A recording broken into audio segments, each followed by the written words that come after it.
Alright everyone, welcome back to another video of Dimensionalist. I'm a Dimensionalist. Look, today's topic is going to be about how vampires are real. I'm reading from my notes to make the video more in-depth and detail. Okay, of course, vampires are real. Blood is the most multidimensional connector in the body, and the stomach's where you access the multidimensional body crossing the higher planes, because they can ascend into darkness for immortality instead of ascending into light for immortality. The opposite of love and light. Okay, a person can master the mind and not eat food and drink blood and be a vampire. This is how.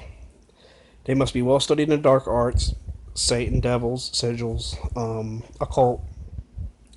And, of course, this brings them to the more realistic standpoint from being real. Blood is the blood is the most potent multidimensional character in the body. Secondly, the multidimensional body has access to the stomach and ascension into light. The Kundalini lives off light and the body with no food.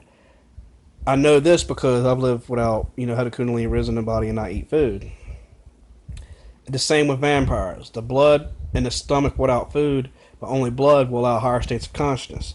The only way to the superconscious is through the subconscious, and the only way to the subconscious control is the individual chemical change in the body's chemistry. So the vampire would have to have super and subconscious mind, and this would enable him to have super and subconscious mind.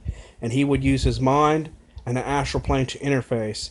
And at this point, the vampire would merge with his physical body, with his astral body and mental body. This creates a unity on the astral plane and the mental plane for the physical body to have its chakra centers aligned with the chakras on the astral plane interchanging there and the mental plane. At this point, the manifestation of psychic energy is instantaneous for the atomic physical structure to completely interchange on the astral plane and mental plane for its atomic structure to sustain life in its form without dying.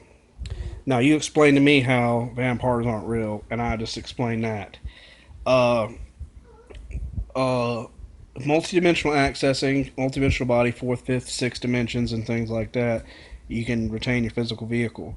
They have the elemental realm to draw from. They have devils and demons to anchor from, invoke, summon, dismiss, cast. Of course, their enemies would be light, love and light.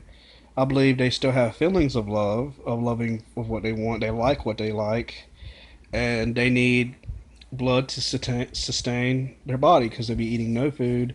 And I heard that a vampire would, in fact, have to have it, receive it through another vampire. Uh, the the pact of blood and given the blood by another vampire. Um, Things of that nature.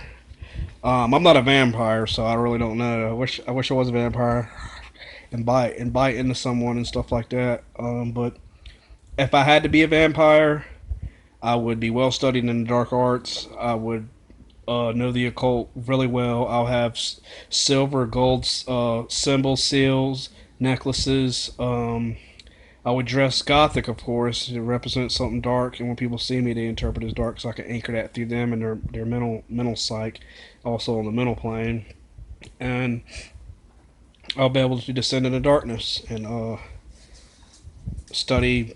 I'll study the Ordo Templi Orientis, Aleister Crowley's teachings, and become well versed with the devil's names, so I can, in fact, invoke, summon, cast devils if I was to be a vampire. So that's how I believe vampires are in fact real. I've had a guy say he's experienced vampires before, driving through Las Vegas and the desert, Nevada and things, and he said they tear you apart. He says, like, dude, there's no way to get away from them. They're out there in the desert where no, not much police forces is there. They come out at night. They live out in the night. You just like another person. I mean, you'll never know. They can hide their fangs. They can, they're basically masters of their mind. And psychic vampires. There's physical vampires, psychic vampires that can drain energy. Hand seals, and things of that nature. So remember, um, vampires are in fact real to this nature. And what I've said about interchanging on the astral and mental plane and them sustaining their physical vehicle and fasting, they've already showed the substantial proof of letting go of the physical plane to interchange there and retain their physical vehicle, in opposition and in comparison to the ascended masters fasting and releasing themselves for the first initiation of desires and physical wants. Other than that, everyone, I'm going to be making a second part of this video. Just remember, I just wanted to give my perception on how vampires could be real. There's more information out there y'all can check out. Just remember, I'm a dimensionalist. Peace.